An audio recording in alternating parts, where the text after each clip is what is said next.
To the recorded lecture on the endocrine system. This is the first of two segments in the endocrine system, and in this first segment we will cover slides 1 through 71.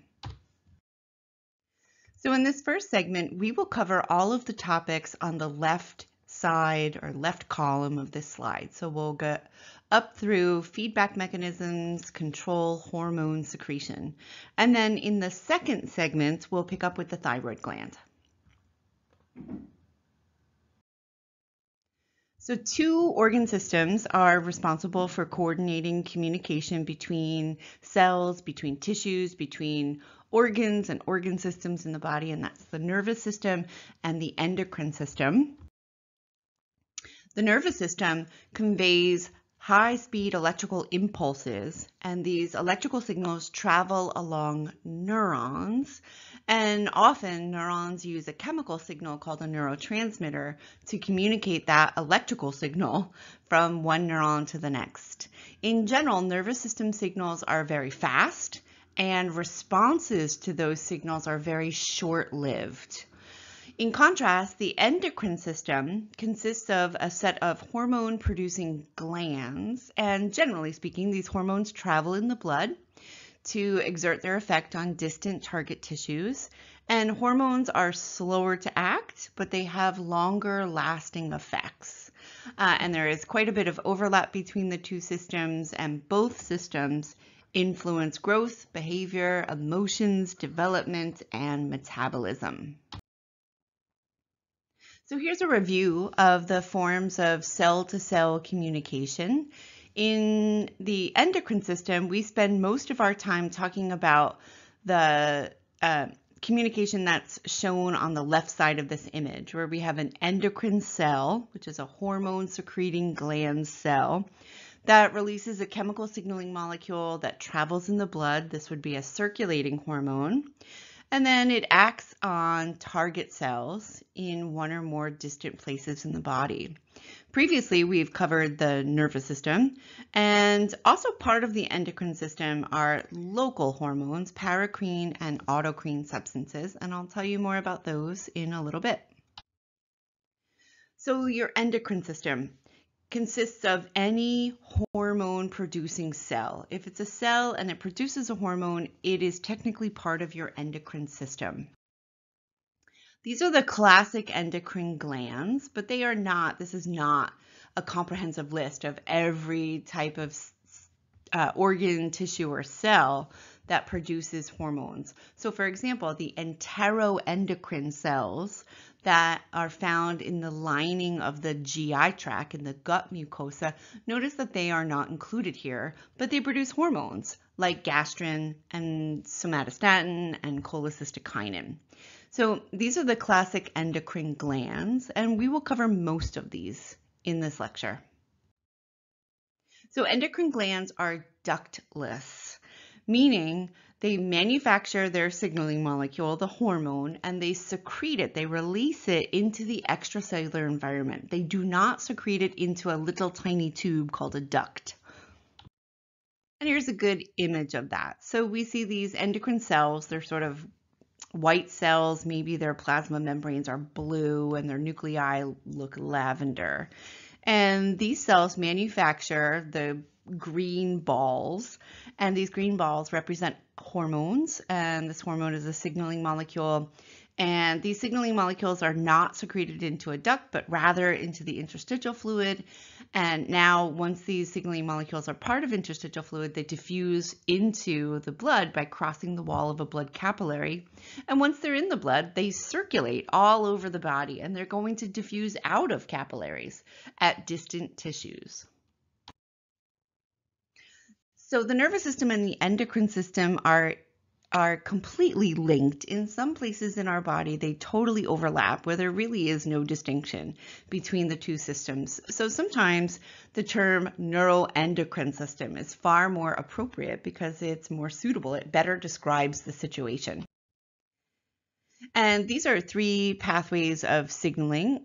In this lecture, we're going to be spending most of our time thinking about the pathway on the left. This is a classical endocrine communication pathway where there's a hormone producing cell. Those hormones are circulating in blood and they exert their effect on distant target cells. In other lecture material, we have talked about the panel that's on the right and the panel that's in the middle. The panel that's on the right represents a classic nervous system signaling mechanism where neurons transmit electrical signals, and those electrical signals give rise to the secretion of neurotransmitters, and those neurotransmitters may or may not give rise to electrical signals in the postsynaptic cell. And then in the middle, that's where we have an example of, not an example, but that's where we have depicted the way, one of the ways in which the nervous system and the endocrine system can sort of overlap. So we see a neurosecretory cell releasing a neurohormone into the blood. So there's sort of a combination or a fusion of the two systems there. And then here are two places in the body where we see this complete overlap of the nervous system and the endocrine system.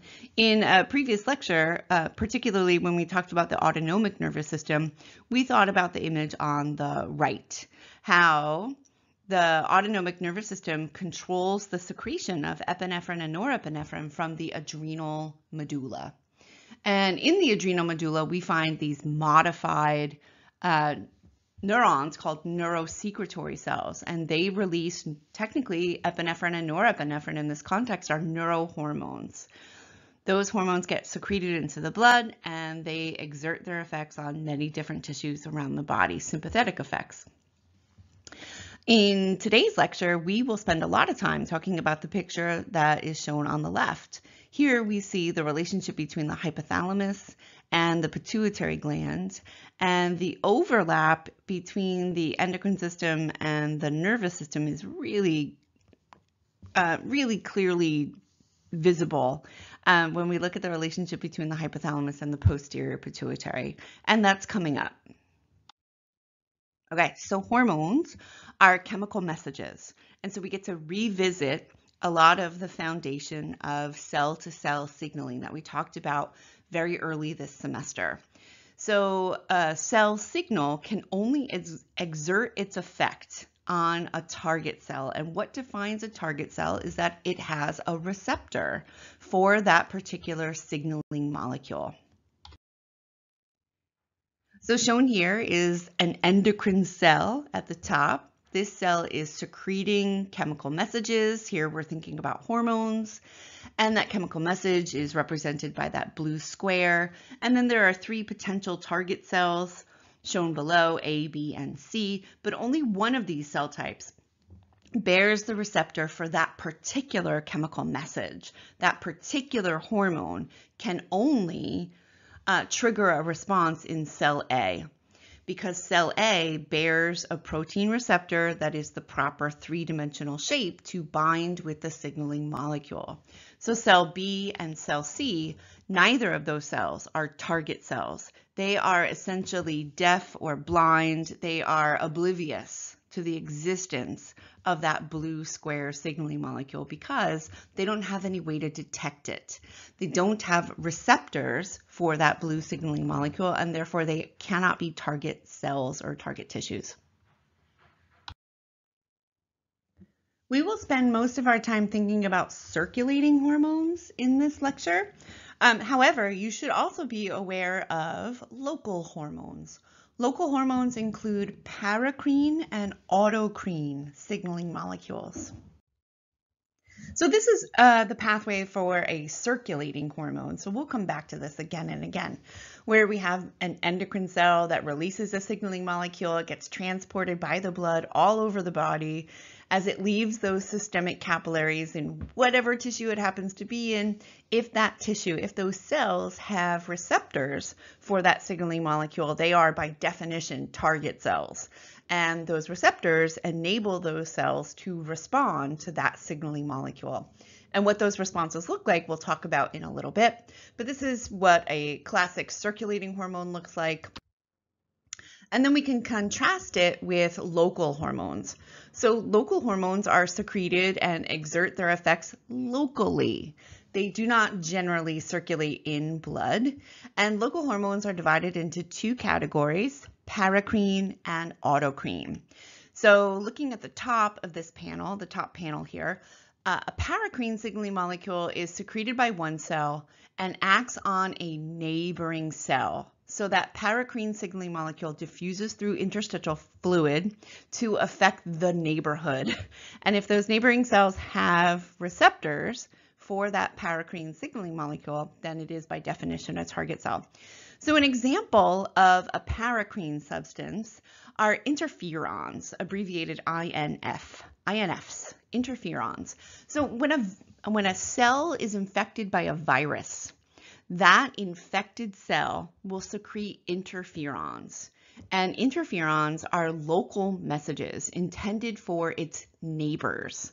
And in response to interferons, the neighboring cells will increase, they'll upregulate their production of antiviral proteins.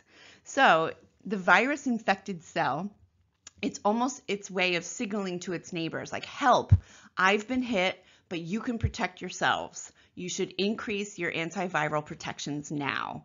And the neighboring cells do. So INFs are an example of a paracrine substance. And let's look at the bottom panel here, an autocrine. An autocrine is a signaling molecule that actually stimulates the cell that secreted it. So it seems a little redundant. It's almost like talking to yourself, which so many of us do. An example of an autocrine substance is the neurotransmitter dopamine.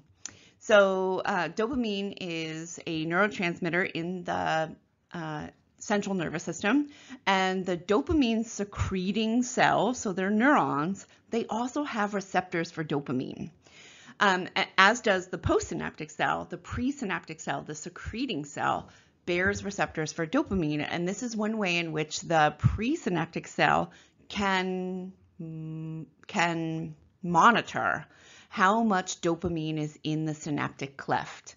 And it helps that cell regulate how much dopamine is in the synaptic cleft.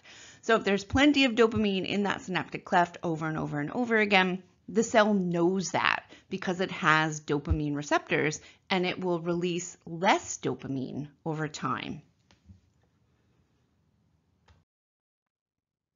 Okay, revisiting the components of cell-to-cell signaling. Of course, there is a signaling molecule, and in this chapter, we will mostly be talking about circulating hormones. And signaling molecules act as ligands because they bind to a receptor, and that receptor can be located on the plasma membrane. That receptor can be located in the cytosol of the cell or in the nucleus of the cell. And then once the signaling molecule, the hormone, binds to its receptor, that initiates some change in the target cell, and that change is brought about by a signal transduction pathway. And that change leads to, or causes the cell to start doing something else, to stop doing one thing, start doing another thing. So that's a change in cell behavior. So just as we talked about in a previous lecture, the cell signaling lecture topic, there are still some lipid-soluble and water-soluble signaling molecules, only now we're really focused on hormones. And the solubility of the hormone determines how that hormone travels in the blood. You remember blood plasma is mostly water, and you remember that like dissolves like. So if a signaling molecule is lipid-soluble, it's not soluble in blood plasma, and we'll have to take other steps to get that signaling molecule to travel easily in blood plasma.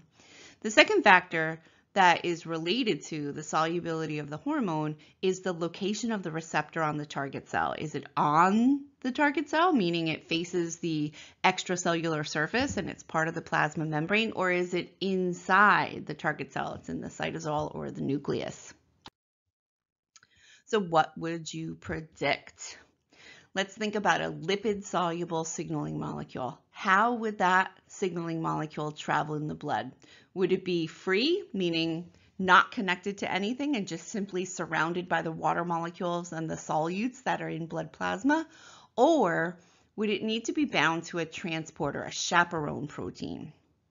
that lipid-soluble signaling molecule would have to be bound to a chaperone protein. That chaperone protein or that transport protein would help make it more soluble in blood plasma because that protein is going to be amphipathic. It's got a lipid-soluble region and a protein and a water-soluble region.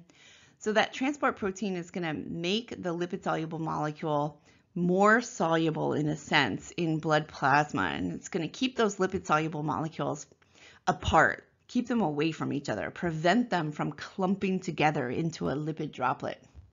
And then number two, let's think about a lipid-soluble signaling molecule. Where is that receptor going to be located? Is it going to be on the extracellular surface as part of the plasma membrane, or is it going to be inside the cell, either in the cytosol or in the nucleus? Hopefully you remember this information. For lipid-soluble signaling molecules, the receptor is located inside the cell because that plasma membrane really isn't a barrier. That signaling molecule can go right through that plasma membrane and into the cell where it will encounter its receptor. So again, lipid-soluble hormones have to be attached to a transport protein. Sometimes they're called chaperone proteins, and these proteins are in our blood plasma all the time. Sometimes they are transporting a lipid-soluble signaling molecule like testosterone or cortisol, and sometimes they are sort of empty, so to speak. We have these transport proteins in our blood, but they are not actually transporting a signaling molecule. And these transport proteins are mostly produced by the liver, but sometimes they're produced by the hormone-producing tissue or organ. Here are the lipid-soluble signaling molecules. All of your steroid hormones, the structural foundation is cholesterol. Cholesterol is a lipid, and it's the starting building block for synthesizing all steroid hormones. So all your steroid hormones are fat soluble, and then the thyroid hormones are also fat soluble.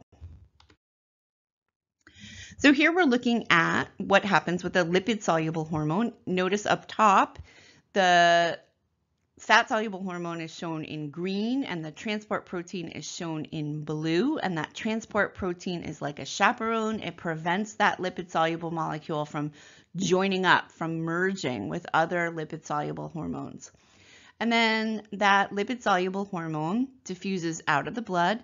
It can very easily undergo simple diffusion as it crosses the plasma membrane of this cell, and this cell is a target cell because it has receptors for the signaling molecule. And in this example, the receptor is located in the nucleus.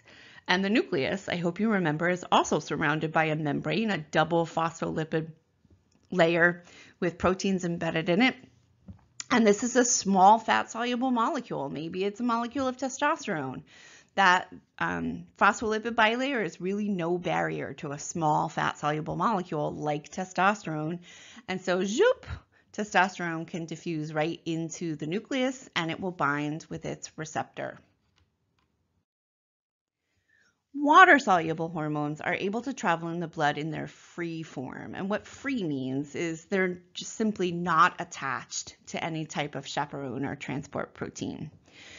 These water-soluble hormones cannot undergo simple diffusion and pass through the phospholipid bilayer. Rather, the receptor needs to be part of the plasma membrane, and the water-soluble hormone needs to bind to its receptor on the outside of the cell. And some examples of water-soluble hormones are shown there. We've talked about several of these before: epinephrine and norepinephrine, oxytocin, antidiuretic hormone. In the reproductive system, we talked about FSH and LH, follicle-stimulating hormone, luteinizing hormone. Calcitonin and parathyroid hormone have to do with blood calcium homeostasis, which we won't talk about. And we will talk in great detail about insulin and glucagon. Both of those are involved in blood glucose homeostasis. And then EPO is erythropoietin, which came up in the context of hemopoiesis, the manufacturing of new blood cells. And I'll just remind you that EPO is secreted by the kidney. So we're looking at an image that tells us the story of how water-soluble hormones travel in blood and exert their effects on a target tissue. So up top in that blood capillary, we can see our free water-soluble hormone. So let's make up that this is EPO. It's erythropoietin, secreted by the kidney into the blood. It does not need a chaperone or a transport protein. It diffuses out of the blood and into interstitial fluid, and then it meets its receptor on the surface. If we're talking about EPO, the target tissue are the cells that occur in red bone marrow, right? Because red bone marrow is where we form new blood cells. And so that EPO cannot easily pass through the plasma membrane, and instead it binds to its receptor, and that initiates a signal transduction pathway. And I mentioned EPO. I don't know if the rest of this picture is consistent with EPO, but it looks like this signaling molecule binds to a G protein coupled receptor, and that initiates a second messenger system, if you remember your different types of signal transduction pathways. So here we can do the side-by-side comparison.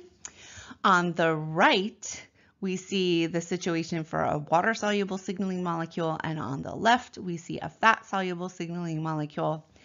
And most transporter proteins are synthesized by the liver, but sometimes the endocrine structure itself, in addition to manufacturing the fat-soluble signaling molecule, like testosterone, will also manufacture the transporter protein, like the testes manufacture testosterone. They also manufacture androgen binding protein, ABP. So looking at the left panel here, let's say that those red ovals are molecules of testosterone. The little gray ovals that are in the blood, that would be androgen binding protein. And androgen binding protein is manufactured by the testes. All right, so once a hormone binds to its receptor, that's going to initiate a signal transduction pathway, and that's going to cause some type of cellular response, including it might activate or deactivate an enzyme. It might upregulate or downregulate gene expression. So here's a generalized signal transduction pathway. In this example, is our signaling molecule lipid soluble or water soluble? It's water soluble, right? It has to be, because the receptor is part of the plasma membrane and the hormone binds to its receptor on the extracellular surface, so outside the cell. Anyway, once the signaling molecule binds to its receptor, no matter where it is, that leads to, in one way or another, and there's a whole diverse array of signal transduction pathways, and this is just a generalized picture. This is what signal transduction pathway means in general. It's not intended to represent any one signal transduction pathway, but it does lead to the activation of a cellular response, and we'll talk about what some of those cellular responses could be.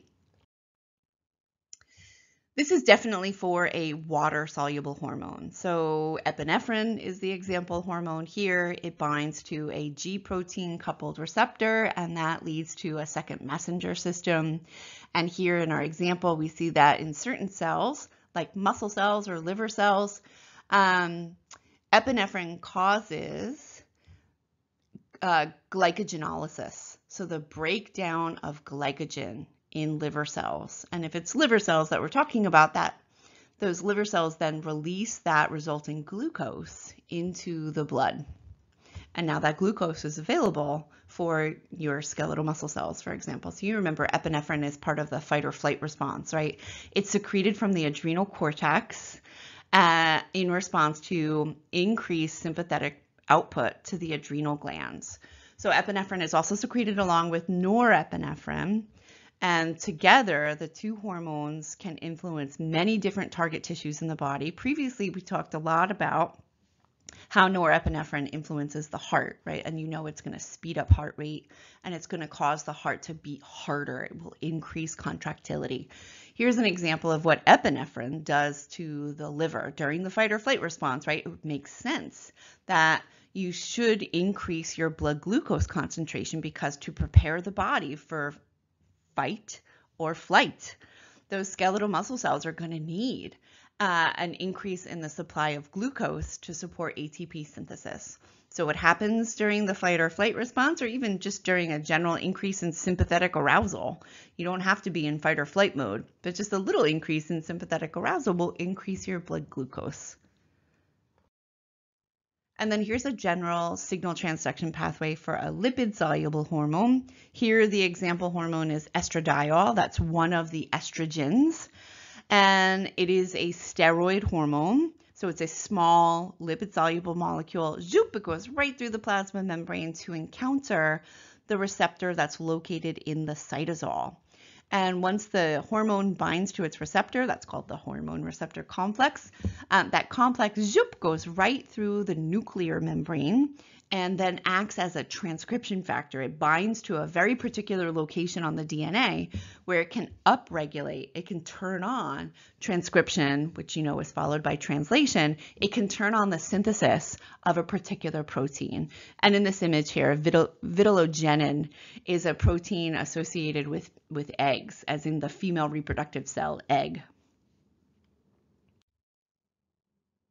Okay, so the signal transduction pathway results in the action, the hormone's action.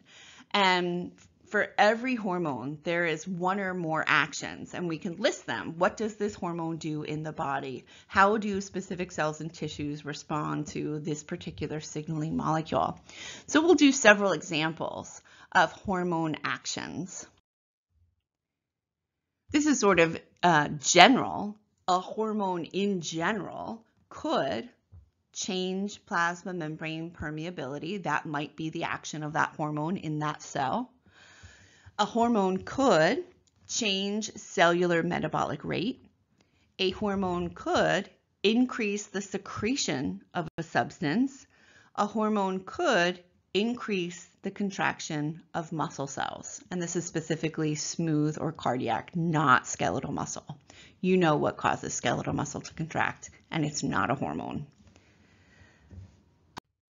Okay, so let's take each one of these responses, each one of these actions, and look at a particular example. So change the plasma membrane permeability. We'll think about insulin, and we're going to think a lot about insulin as well as glucagon in this lecture topic in the endocrine system, because we'll talk a lot about blood glucose homeostasis and we'll talk a lot about diabetes down the road. For now, I'm using insulin as an example of a hormone that results in a change in the permeability of the plasma membrane. So in this diagram on the left side, we see insulin. Insulin is a water-soluble signaling molecule that binds to its receptor on the extracellular surface.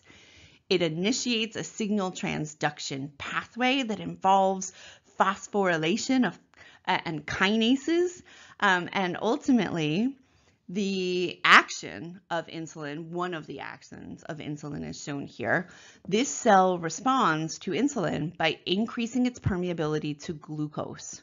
And how does it do that? This cell becomes more permeable to glucose when it inserts into the plasma membrane more molecules of GLUT. And GLUT is a glucose transporter. It performs facilitated diffusion of glucose. And notice that those GLUT4 containing vesicles, sort of near the bottom of the cell, those GLUT4 containing vesicles, those are storage vesicles. They're just hanging out, doing nothing inside the cell until the cell receives the insulin signal. And after the cell receives the insulin signal, those vesicles fuse with the plasma membrane, and that's the way in which the cell inserts more copies of this GLUT4 transporter protein. And now this cell is extra permeable to glucose. And this is one way in which insulin helps lower blood glucose levels. By making our body cells more permeable to glucose, more glucose can leave the blood and get into our cells, and blood glucose goes down. Number two, some hormones are able to influence a change in cellular metabolic rate, and that's all about thyroid hormones. There are two different molecules that make up, sometimes it's stated singularly thyroid hormone or even thyroxine.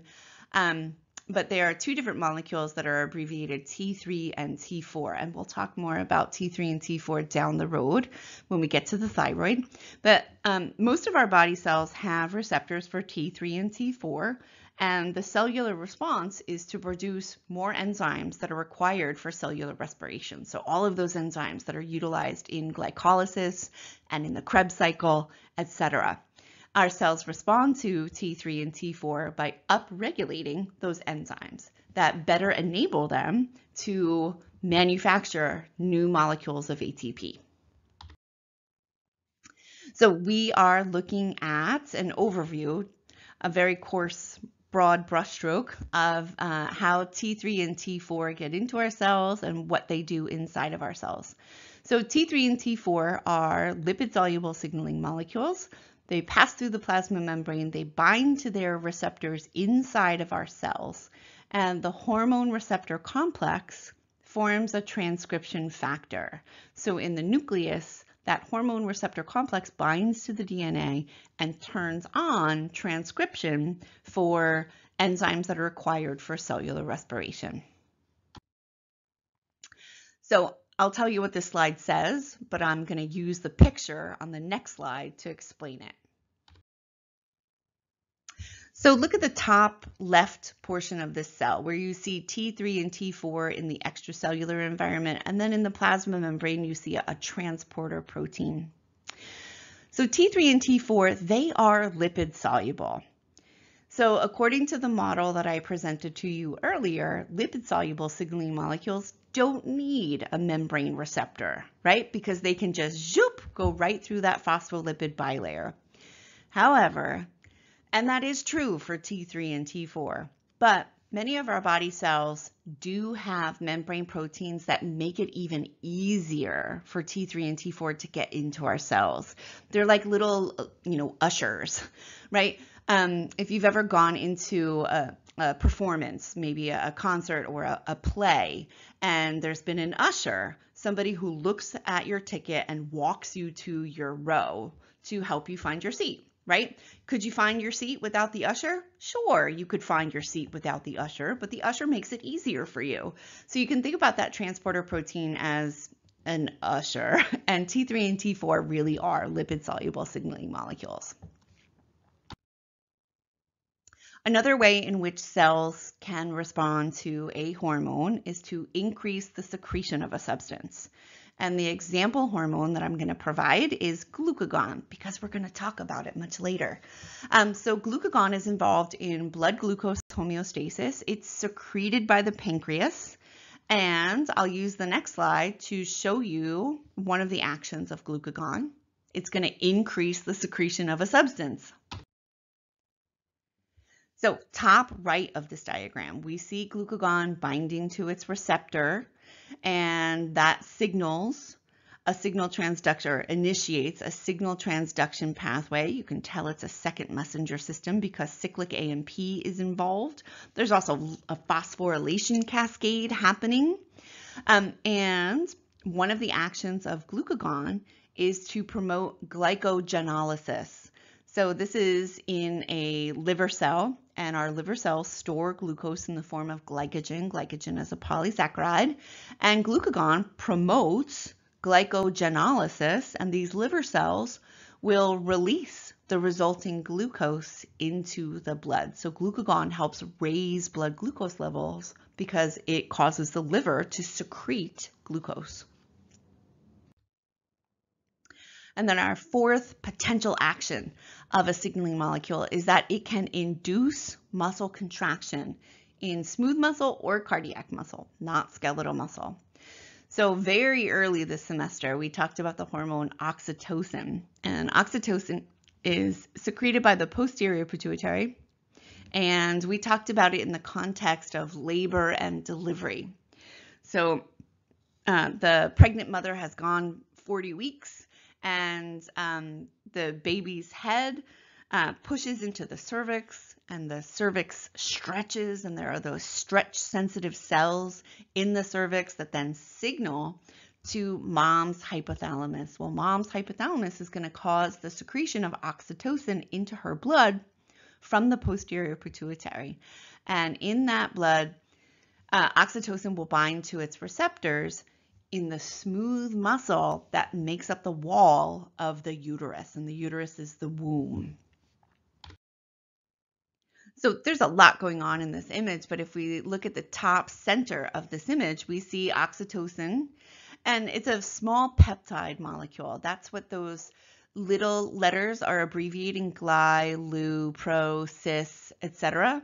Those are the 3-letter abbreviations for individual amino acids. So this tells us that oxytocin is a small peptide hormone. It's a water-soluble signaling molecule that binds to its receptor. And once it binds to its receptor, it initiates that signal transduction pathway. And what do you recognize here? I hope you recognize calcium, and you remember that calcium is important for muscle contraction. I hope you recognize sarcoplasmic reticulum, and you remember that that is a storage, a warehouse for calcium. So under the influence of oxytocin, calcium in the cytosol increases, and that leads to contraction. All right, so in this overview of the endocrine system, we will cover the following endocrine structures. So it's not a comprehensive list. For example, we're not going to talk about the parathyroid glands. We're not really going to spend too much time on the adrenal glands, but the other structures here are endocrine structures. We will also, along the way, talk about several endocrine-related topics.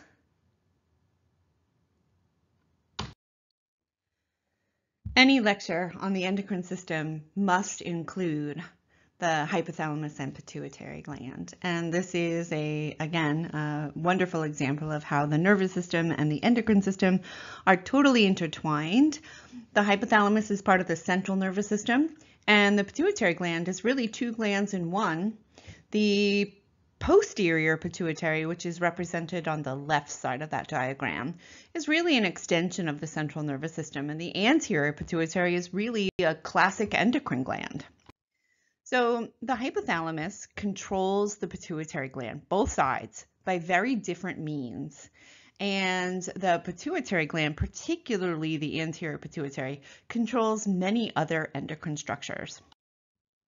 And so the pituitary is known as the master gland because it does secrete so many different hormones, and many of those hormones are tropic hormones. That is, many of those hormones control or regulate other endocrine structures. And the pituitary gland is also known as the hypophysis. That's the fancy word for pituitary gland, hypophysis.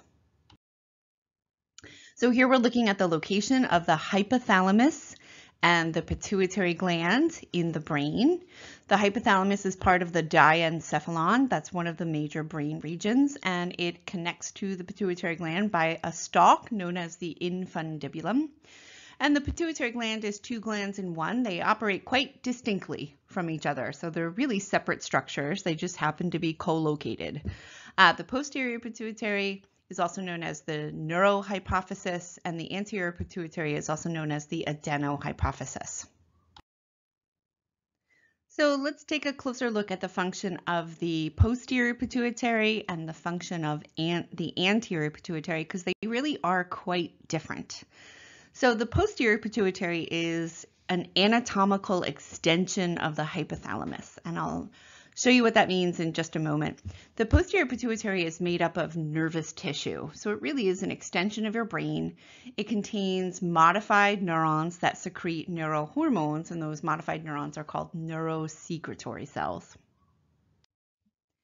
Whereas the anterior pituitary is not made up of nervous tissue. It's made up of classic endocrine gland tissue. And the anterior pituitary is also under the control of the hypothalamus, but the hypothalamus exerts its control in a much different way.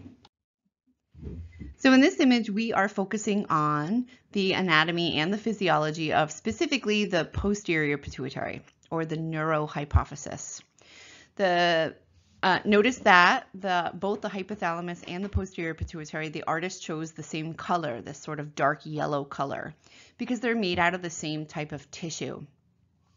And let's take a look at the neurons, or the neurosecretory cells, I should say, that are depicted here. There are 3 neurosecretory cells shown here, and they are modified neurons.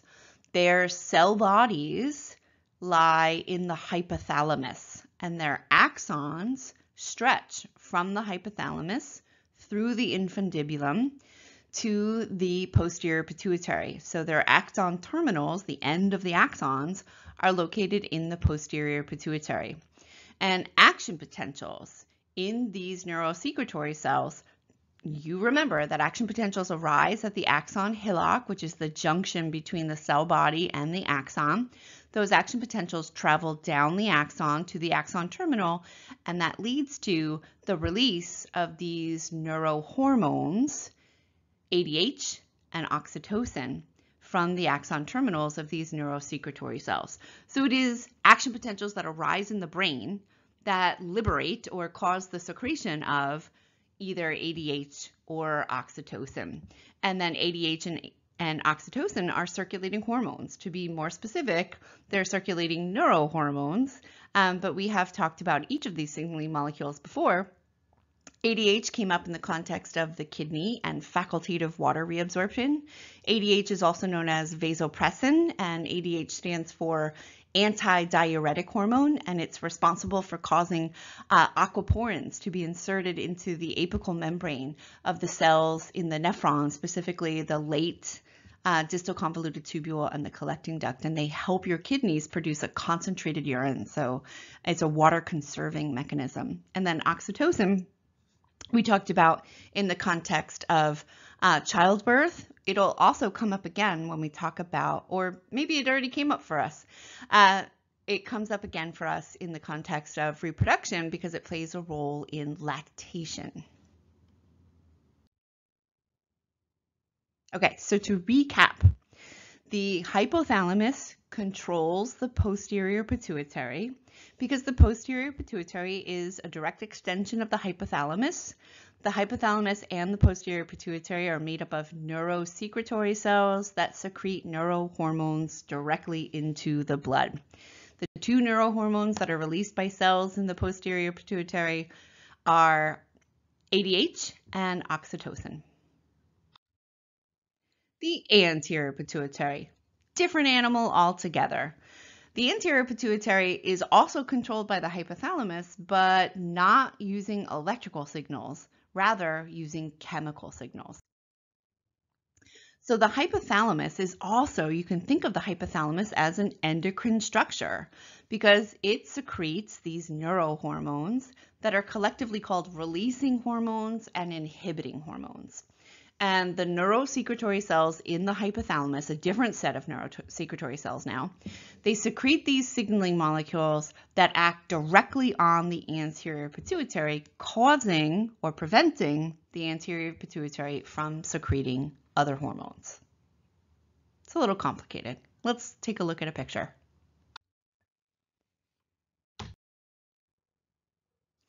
We can use the same image as before, only now we get to focus on the anterior pituitary. So notice the color choices.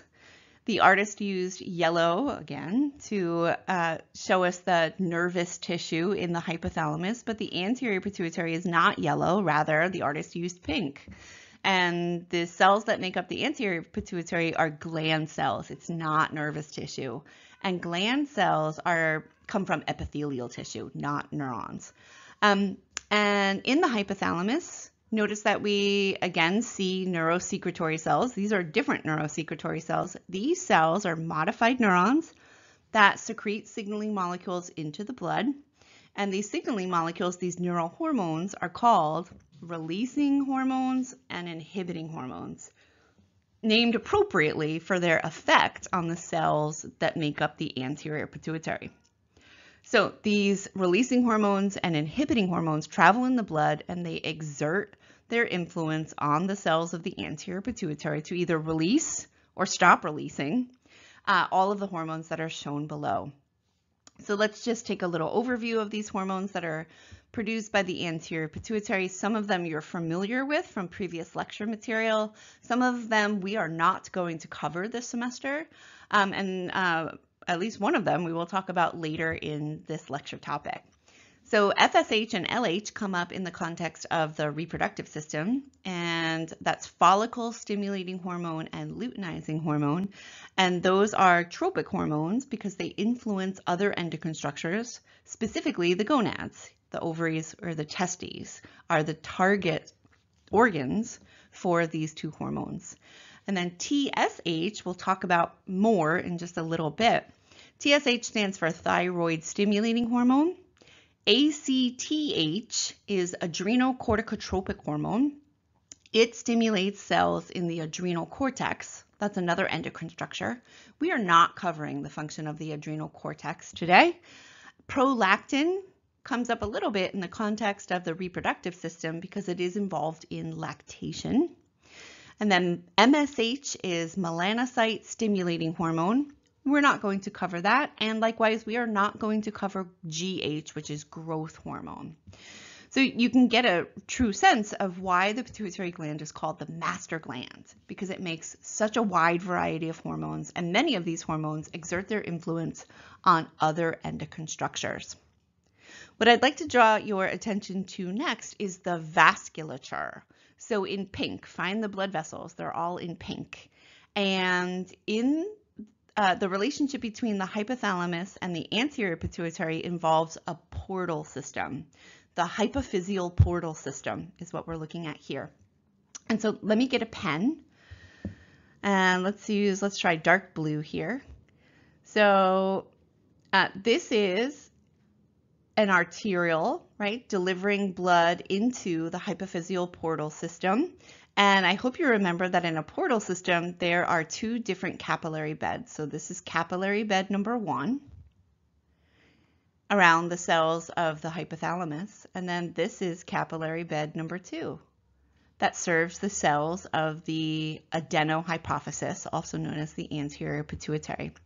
So blood flows through this arteriole and through capillary bed number 1, where it will gain releasing hormones and or inhibiting hormones that are secreted by these neurosecretory cells.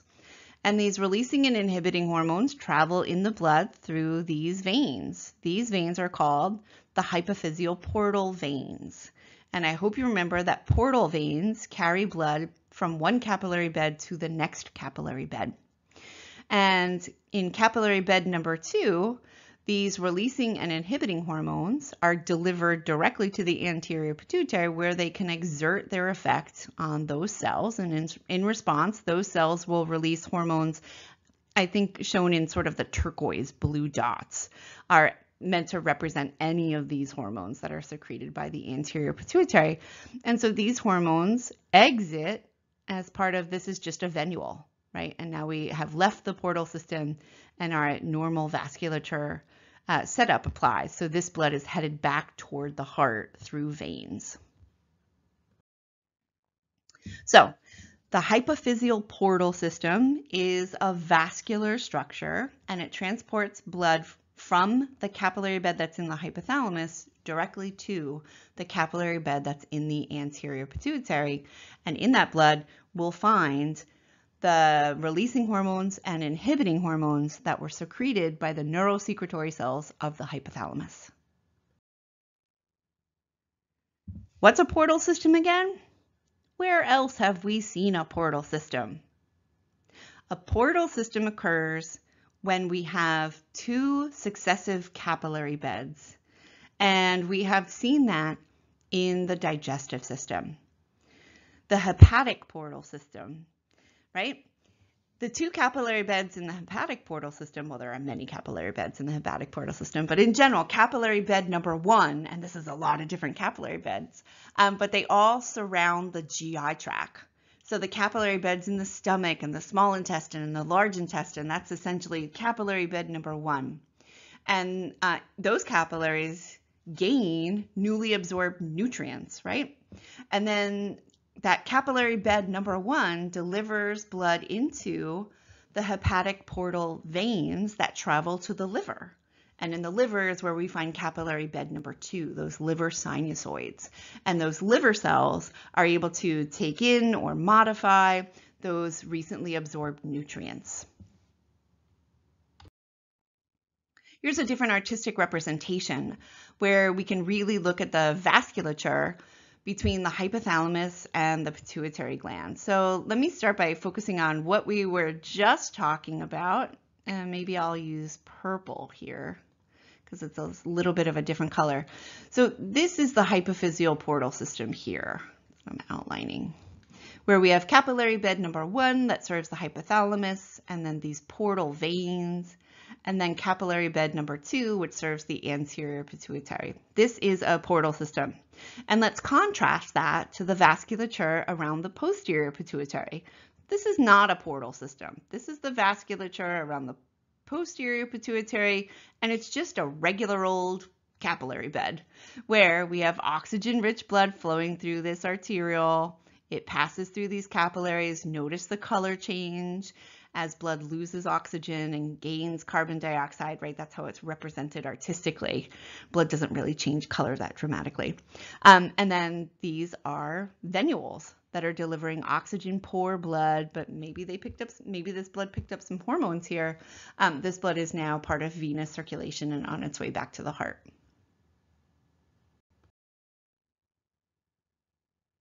So as an example of how the hypothalamus controls secretions from the anterior pituitary and how some of those secretions can go on to influence other endocrine glands, we will use thyroid hormone as the example. So the hypothalamus will secrete thyroid hormone releasing hormone. That's one of the releasing hormones, right? And so thyroid hormone releasing hormone secreted by the hypothalamus is transported by the hypophyseal portal system to the anterior pituitary. And in response to TRH, that's a signaling molecule, certain cells in the anterior pituitary will secrete thyroid stimulating hormone, or TSH. And that gets into venous circulation and it becomes a circulating hormone. It's in your blood, it travels everywhere in your body. But the primary target for TSH is the thyroid gland. With a name like thyroid stimulating hormone, gosh, I wonder what it does. It stimulates the thyroid gland, and the thyroid gland is on the anterior surface of your trachea in your neck. And in response to TSH, your thyroid gland increases its secretion of thyroid hormones, T3 and T4. And those are also circulating hormones. We can use this image to reinforce what I just described in the previous slide. So let me pick green because there's not a lot of green on this slide. So our story starts up here in the hypothalamus, where we have this neurosecretory cell, right? This neurosecretory cell secretes thyrotropin releasing hormone. That releasing hormone gets transported through the hypophyseal portal system, not represented on this slide, but we know that there is a vasculature that delivers TRH directly to the anterior pituitary, and in response to TRH, cells in the anterior pituitary are going to secrete TSH, thyroid stimulating hormone. That gets into our blood, and its major target tissue is the thyroid gland, and in response to TSH, our thyroid gland increases its secretion of thyroid hormones, which are T3 and T4. And it turns out that most of our body cells have receptors for T3 and T4, and they are a major regulator of our basal metabolism. And so it looks like one of the reasons why this picture was drawn is to illustrate something about body temperature homeostasis. So if we experience cold temperatures, our secretion of T3 and T4 will increase, our metabolic rate will increase, our heat production will increase, and that will facilitate body temperature homeostasis. In a cold environment, we tend to lose heat faster than we do in a warm environment. And so generating body heat and holding on to body heat is important for body temperature homeostasis. So by increasing our basal metabolic rate, we generate more heat and are better able to maintain our nice, warm, stable body temperature. Maybe you're asking yourself, why the complicated setup? Why can't the thyroid gland just release T3 and T4 when we need it and stop releasing T3 and T4 when we don't need it? Why isn't there the simple negative feedback system that exists solely in the thyroid gland? Why do we need this complicated setup where we have one signaling molecule released by the hypothalamus and another signaling molecule secreted by the anterior pituitary, and that allows us to release a third signaling molecule from the thyroid? Well, it provides opportunity for feedback through homeostatic regulation. And so this is the typical setup by which feedback mechanisms control hormone secretion when that hormone secretion is ultimately controlled by the hypothalamus. So I'll discuss this image in the context of thyroid hormone because that's what we've been talking about. But it also applies to other tropic hormones that are secreted by the anterior pituitary, including ACTH, which is adrenocorticotropic hormone, FSH, and LH. So, to review, the hypothalamus secretes thyroid releasing hormone. That would be releasing hormone, hormone 1 in this diagram. And in response to TRH, the anterior pituitary secretes TSH. That would be stimulating hormone or hormone 2 in this diagram. And then our target gland is the thyroid. And the thyroid will secrete thyroid hormone, T3 and T4. And that's hormone 3 in this diagram. Notice the dotted lines, right? The dotted lines represent the feedback mechanisms. So circulating levels of T3 and T4, how much is in our blood? That is detected by cells in the anterior pituitary as well as cells in the hypothalamus. And when our circulating levels of T3 and T4 are sufficiently high, that initiates negative feedback and will inhibit the release of TRH from the hypothalamus. It will also inhibit the release of TSH from the anterior pituitary. This is a more generic diagram, but it turns out for thyroid hormone, high circulating levels of T3 and T4 also inhibit the thyroid gland itself. So here's that same diagram, only it's specific to the hypothalamic thyroid axis. So what we're interested in here are the horizontal lines, right? The horizontal arrows represent our feedback mechanisms. So thyroid hormone feeds back onto the thyroid gland, onto the anterior pituitary, and onto the hypothalamus. And what that means is that there are receptors for thyroid hormone in all three of those structures. The hypothalamus, the anterior pituitary, and the thyroid gland can all detect and respond to thyroid hormones in the blood. And the way these cells respond to it is they are inhibited. So when we have high circulating levels of thyroid hormone, there's a negative feedback and inhibition of the secretion of TRH by the hypothalamus. Similarly, the anterior pituitary is inhibited to release TSH, and the thyroid gland itself is also inhibited. So there's 3 different points of control. I've used this term a couple of times already. A tropic hormone is a hormone that regulates another endocrine structure. So the anterior pituitary secretes many tropic hormones, but not all of them are tropic hormones. Here are some example tropic hormones that are all secreted by the anterior pituitary. They all act on another endocrine structure. TSH acts on the thyroid, and FSH and LH act on the ovaries and the testes. And the thyroid, ovaries, and testes secrete their own hormones under the regulation of these tropic hormones. Here we're looking at a diagram of the master gland, the pituitary gland, and the green arrows indicate the hormones that are secreted by the posterior pituitary, ADH and oxytocin, and the purple arrows indicate the hormones that are secreted by the anterior pituitary, and the tropic hormones include TSH, ACTH, and FSH and LH. So at this point, we can summarize the pituitary gland. It's called the master gland, and it is intricately associated with the hypothalamus. There is complete integration or combination or overlap of the nervous and endocrine systems here. And we can think about the pituitary gland as the master gland because of the large number of hormones it secretes. And several of those hormones are tropic hormones that in turn control other endocrine glands. So the pituitary gland is called the master gland because it governs or regulates so many aspects of homeostasis, including development and reproduction and growth and metabolism. So that brings us to the end of the first segment of 2 segments on the endocrine system. And in segment 1, we have covered all of the topics that are listed on the left-hand side of this slide. And in segment 2, we will pick up with the thyroid gland and talk about the topics on the right-hand side of this slide. I'll see you there.